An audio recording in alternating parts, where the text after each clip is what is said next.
ఉన్న బంగారాన్ని విడిపించి ఆ రోజు ఆన్లైన్ రేటుకే మేము కొంటాం. Sharma gold company.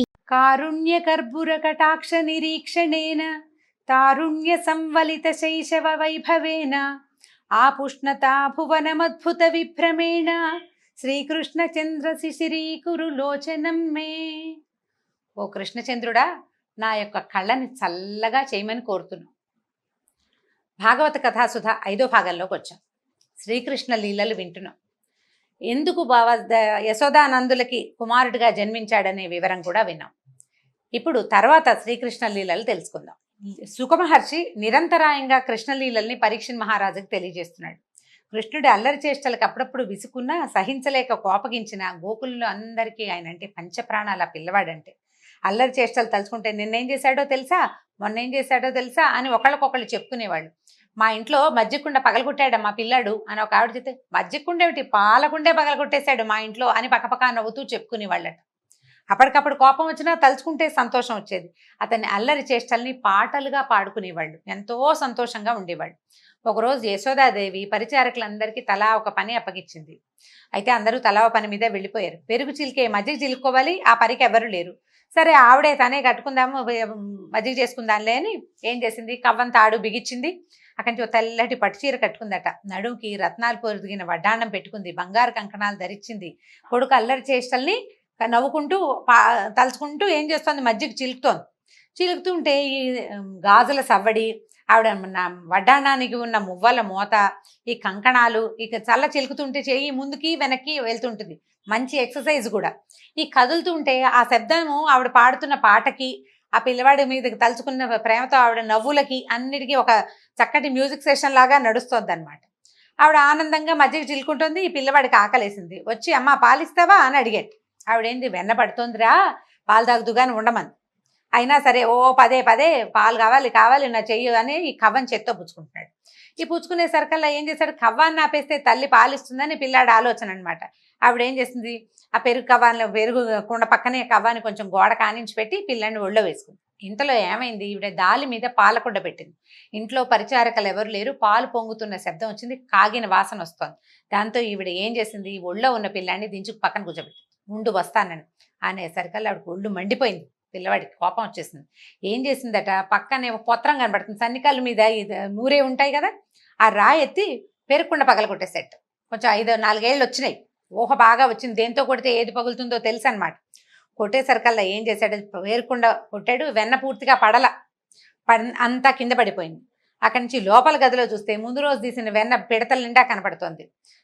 గుప్పెడు తిన్నాడు, నోట్లో వేసేసుకున్నాడు వెన్నంతా ఎత్తి. అక్కడి నుంచి 2 చేతులతోటి 2 గుప్పెళ్ళ వెన్న తీసుకున్నాడు. ఇప్పుడు పాలకుండ దింపి కింద పెట్టి చేతులు కడుక్కుని వచ్చేసరికల్లా ఏముంది, బాగా కనపడింది. మొత్తం పెరుకుండంతా పగిలిపోయింది, కనపడలేదు. ఆవిడకి ఒళ్ళు మండింది ఒక క్షణం.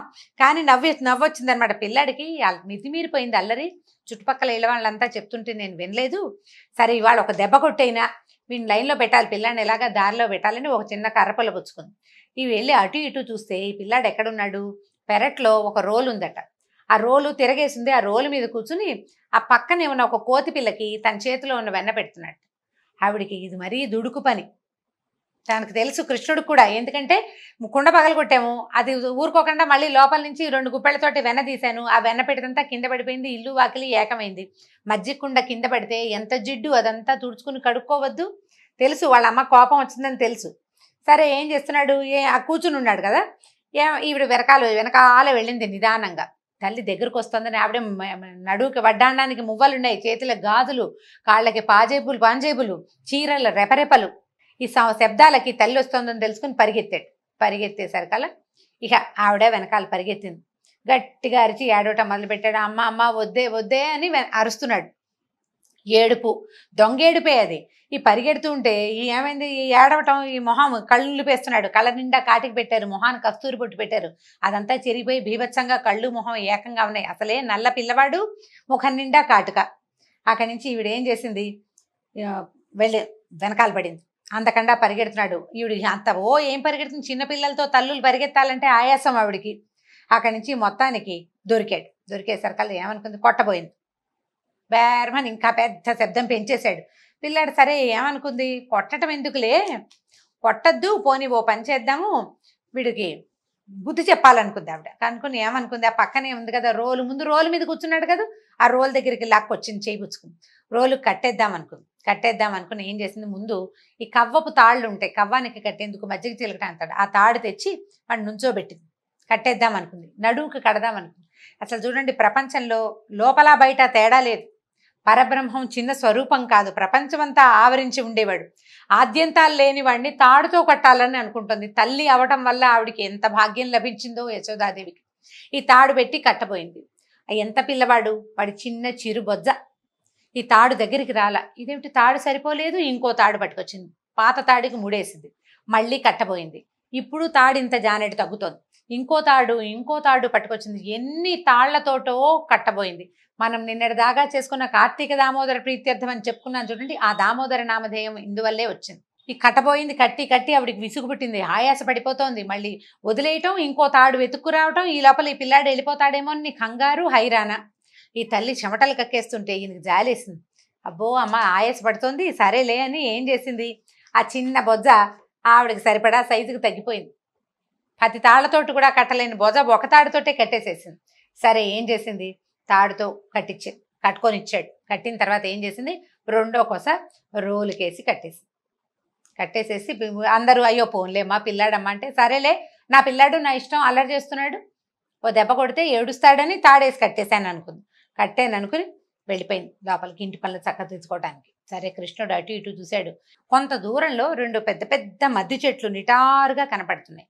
ఇవేమిటట, యక్షులకి రాజైన కుబేరుడి కుమారులు ఇద్దరు, నలకూబరుడు మణిగ్రీవుడు అనేవాళ్ళు నారదుడి శాపానికి గురయ్యి ఇట్లా మద్ది చెట్లుగా మారిపోయేసరికల్లా ఈయన అడిగాడు, ఇదేమిటి ఇలా ఎందుకు జరిగిందని ఈయన అడిగాడు. అడిగితే పూర్వం ఆయన ప్రశ్న కూడా చాలా చక్కగా అడిగాడు. కుబేరుడు శివుడు అనుచరుడు, కుబేరుడు కుమారులు కూడా శివుడు అనుచరులే. ఎందుకంటే కుబేరుడు, మనం చూడండి, శివుడు లక్ష్మీకారకుడు, ఐశ్వర్యదాయకుడు అంటాం. ఐశ్వర్యం ఎవరి వల్ల వస్తుంది, ఐశ్వర్యం అంతా ధనమంతా ధనపతి కుబేరుడు. శివుడాజ్ఞ వల్లే కుబేరుడు మనకు ఐశ్వర్యాన్ని ఇస్తాడు. అంటే కుబేరుడు శివుని యొక్క గణాలలో ఒకడు, అంతే కదా. ఇప్పుడు అతని కుమారులు శివగణంలోనే ఉంటారు వాళ్ళు కూడా. మరి అలా ఉన్నప్పుడు వాళ్ళకి నారదుడు ఎందుకు శాపం ఇచ్చాడు అని పరీక్షిన్ మహారాజు సుఖ మహర్షిని అడిగాడు. అడిగితే ఆయన ఏం చెప్తున్నాడంటే, వీళ్ళకి ఏంటంటే నిజంగానే వాళ్ళు శివభక్తులు, శివుని సేవకులే, కానీ వాళ్ళకి తండ్రి ఐశ్వర్యం చూసుకుని తమంతటి వాళ్ళు లేరని ఒక గర్వం, ఏ తప్పు చేసినా చెల్లిపోతున్నానే. ఇప్పుడు కూడా మనం అలాంటి వాళ్ళని చూస్తుంటాం. తండ్రుల ఐశ్వర్యం పిల్లలకి గర్వకారణంగా ఉంటుంది. అందులో తమ ప్రతిభాపాఠవాలు ఏమీ లేకపోయినప్పటికీ నేనెవరో తెలుసా అని ప్రశ్నించే వాళ్ళు బోల్డ్ మంది కనపడతారు, కోకొల్లలు. ఇప్పుడు ఉన్నదంతా అదే మనకి ప్రజ. అయితే వీళ్ళు ఏం చేశారు, బాగా మద్యం సేవించి కొందరు అప్సర స్త్రీలను వెంట పెట్టుకుని కైలాస పర్వతం మీద ఉన్న ఉద్యానవనాల్లో స్వేచ్ఛగా విహరిస్తూ ఉండేవాళ్ళట. అయితే వాళ్ళని అనుసరించి వచ్చిన ఆడపిల్లలు ఇద్దరు బాగా, ఇంకా ఇద్దరే కాదు ఇంకా చాలా మందే ఉండుంటారు, బాగా ఉత్సాహపరిచిన కొద్దీ విపరీతంగా మద్యం సేవించి ఒళ్ళు తెలియని స్థితిలో ఈ జలక్రీడలు ఆడడానికి ఈ మందాకిని నదిలోకి వెళ్ళారు. గంగానది అనమాట, స్వర్గంలో ఉన్న గంగానదికి వెళ్ళి ఏం చేస్తారంటే నగ్నంగా దిగారట గంగానదిలో. దిగేసరికల స్త్రీలు కూడా, వాళ్ళతో ఉన్న అప్సరసలు కూడా ఈ యక్షకుమారులను అనుసరించి వాళ్ళు కూడా వస్త్రాలు వదిలేసి వివస్త్రాలుగానే నదిలోకి దిగారు. అందరూ స్వేచ్ఛగా జలకాలాడుతున్నారు, ఒళ్ళుపై తెలియని స్థితిలో ఉన్నారనమాట. దేవర్షి నారదుడు ఆ వైపుగా వస్తూ కనపడేసరికల్లా ఈ చాలా దూరంలో ఉండగానే స్త్రీలు గమనించారు నారద మహర్షిని. కంగారు పడుతూ గట్టు కొద్దిగా వచ్చేసి వస్త్రాలు ధరించి నారదుడికి నమస్కరించారట. మద్యం మత్తులో ఉన్న నలకూబరుడు మణిగ్రీవులు మాత్రం నారదుడు సమీపిస్తున్న నగ్నంగానే ఉండిపోయారు. అత్యంత హేయమైన స్థితిలో ఈ యక్షకుమారులను చూసి ఈయన జాలిపడ్డాడు, వాళ్ళ మీద కోపము వచ్చింది, జాలిపడ్డాడు, వాళ్ళని అనుగ్రహించాలనుకున్నాడు. ధనమదం ఎంత బలమైంది. ధనగర్వంతో ఉన్నవాళ్ళు తాము తుచ్చమైన విషయాలని కూడా నిస్సంకోచంగా నిత్యము అనుభవించడానికే ఈ లోకంలో పుట్టామని అనుకుంటారు. వీళ్ళకి మద్యము, స్త్రీలు, జూదం తప్పితే జీవితానికి ఇంకో ప్రయోజనం ఉన్నట్టు తోచదు. మన డబ్బుతో ఎంత గొప్ప పని చేయొచ్చో తెలియదు, అనుభవించడం ఒకటే తెలుస్తుంది. పాపం పాత కథల్లో కూడా ఇలాంటిదే ఉందండి, ఇవాళది ఏం కొత్త కాదనమాట. కొందరికి గొప్ప వంశంలో పుట్టామనే గర్వం ఉంటుంది, మరి కొందరికి సౌందర్యం గొప్ప, ఇంకొందరికి బలం ఉందని గర్వం.